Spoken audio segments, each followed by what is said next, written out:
मी आज एका गावात गेलो होतो. मस्त तिथं गावसारखेच घरं होते. खूप भारी वाटलं. त्याच्या पुढेच एक मंदिर होतं मित्रांनो, कोंडेश्वर मंदिर.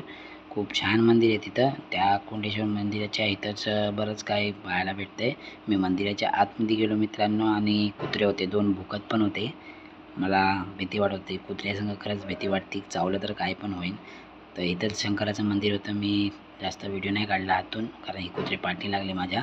त्याच्यानंतर मी मंदिराच्या पाठीमागे गेलो तर छोटेसे 2 मंदिर होते मित्रांनो आणि डोंगर भाग होता. धबधबा होता तिथं.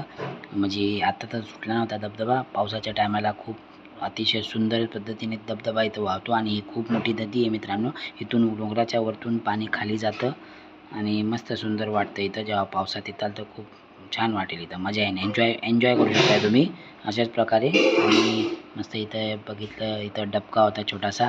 खूप छान होता डबका आणि तिथं आतमध्ये एंट्री नव्हती, ताळा लागलेला. मग थोड्याच पुढं गेलो तर एक विहीर होती. विहिरीमध्ये पाणी पण होतं. एवढ्या उन्हाळ्याच्या वेळी भरपूर पाणी होतं, कारण की गाववाले इथले हे पाणी यूज करतात आणि जास्त काही सुविधा आहे त्यांना. खूप छान वाटलं मित्रांनो हा व्हिडिओ काढून. तुम्हाला आवडला असेल तर